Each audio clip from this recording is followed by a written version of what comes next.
आगामी 16 अप्रैल से शुरू होने वाले संसद सत्र में केंद्र सरकार महिला सशक्तिकरण को आगे बढ़ाने की कोशिश में है, लेकिन एक व्यापक विधायी पैकेज, संविधान 131वां संशोधन विधेयक 2026 और एक संबंधित परिसीमन विधेयक के हिस्से के रूप में।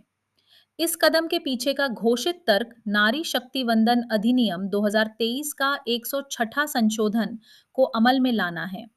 ये अधिनियम लोकसभा और विधानसभा की 1/3 सीटें महिलाओं के लिए आरक्षित करता है, लेकिन इसे जनगणना के बाद के परिसीमन से जोड़ा गया था। सरकार द्वारा महिला आरक्षण को परिसीमन के साथ जोड़ने पर जोर देने से ये संकेत मिलता है कि महिला आरक्षण का इस्तेमाल परिसीमन के राजनीतिक आवरण के बतौर किया जा रहा है। लोकसभा के सीटों का व्यापक पुनर्वितरण संसद की संघीय संरचना को उन राज्यों के फायदे के हिसाब से नया आकार देगा जहां भारतीय जनता पार्टी भाजपा को चुनावी वर्चस्व हासिल है, और ऐसा उन राज्यों की कीमत पर किया जाएगा जहां ये पार्टी ऐतिहासिक रूप से कमजोर रही है। जब भाजपा की अगुवाई वाली केंद्र सरकार की तरफ से कोई ठोस या तर्कसंगत स्पष्टीकरण दिए बिना भारत की 10 वर्षीय जनगणना में 5 साल से अधिक की देरी की गई, तो इसके पीछे के राजनीतिक तर्क को समझना बहुत मुश्किल नहीं था। कोविड-19 का हवाला देते हुए 2021 की जनगणना को पहली बार स्थगित किया गया था, लेकिन इसके बाद हुए लगातार स्थगनों की कोई वजह नहीं बताई गई और फिर चुपके से ये ऐलान कर दिया गया कि इस कवायद को 2026 से 27 के दौरान अंजाम दिया जाएगा।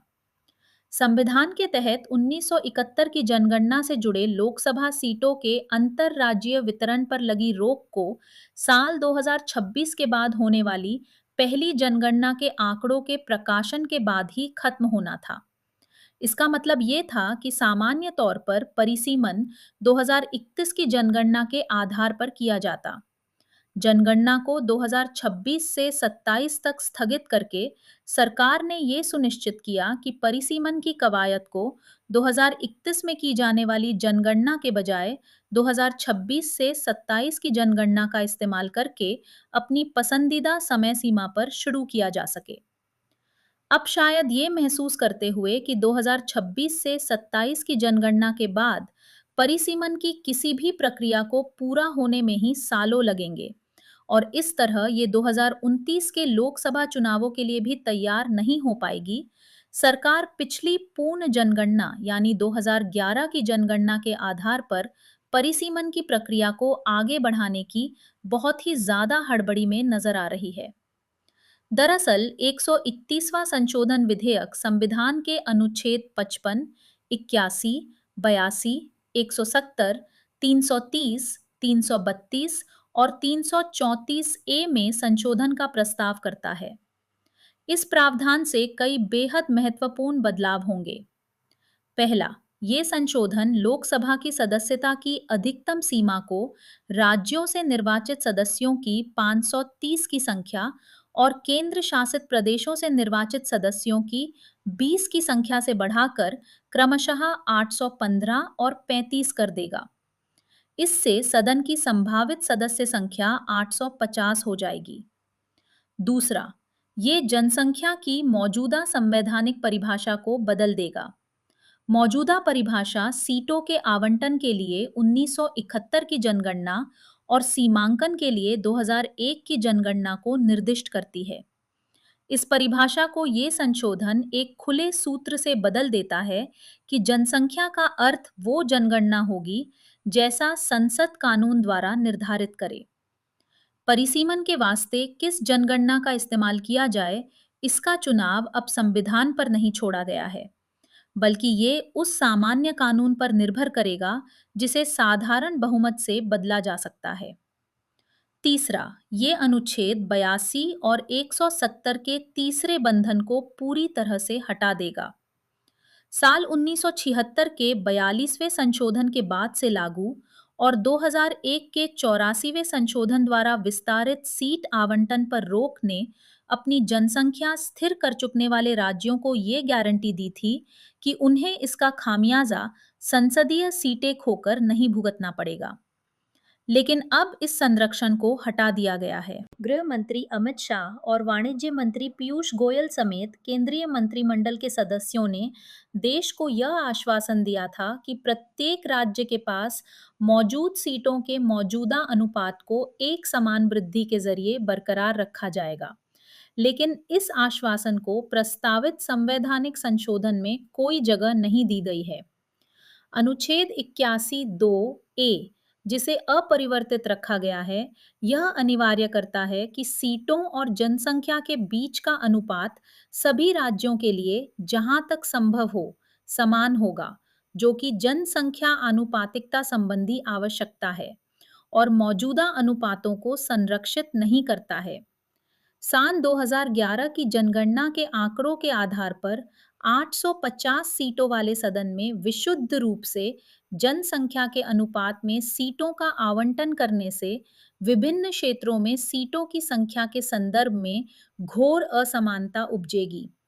हिंदी भाषी राज्यों उत्तर प्रदेश, बिहार, मध्य प्रदेश, राजस्थान, हरियाणा, छत्तीसगढ़, उत्तराखंड और दिल्ली, जिनके पास वर्तमान में 543 सीटों में से 207 सीटें हैं, को 366 सीटें मिलेंगी, जो 77% की बढ़ोतरी है और उनकी हिस्सेदारी 38.1% से बढ़कर 43.1% हो जाएगी।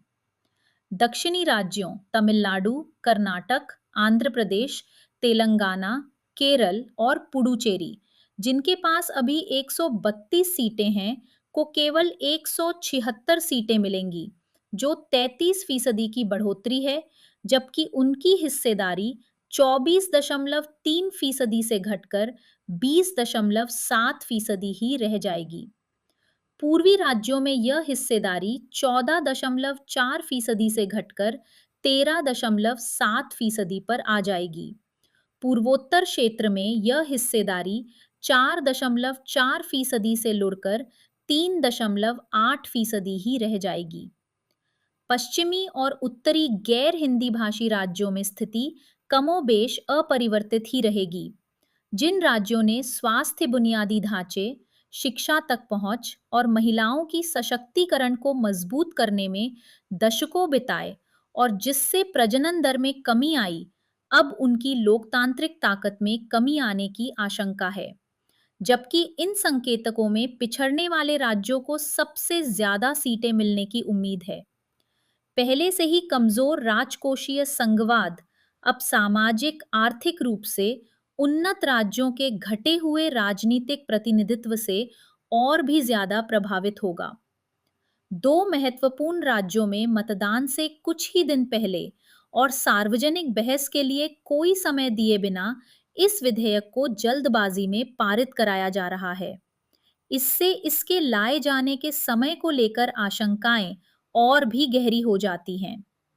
जैसा कि विपक्ष 106वें संशोधन के पारित होने के बाद से ही आग्रह करता रहा है, मौजूदा 543 सीटों वाली लोकसभा में महिलाओं के लिए बारी-बारी से निर्वाचन क्षेत्र निर्धारित करके महिला आरक्षण को लागू करने में कोई दिक्कत नहीं है। लोकसभा में आनुपातिक प्रतिनिधित्व खोने की आशंका वाले राज्यों के सांसदों को इस विधेयक को जबरदस्ती पारित करने का विरोध करना चाहिए, क्योंकि यह भारतीय संघ के संघीय बुनियाद पर चोट करता है। इस संशोधन को पारित होने देने के कल्पना से परे गंभीर नतीजे होंगे।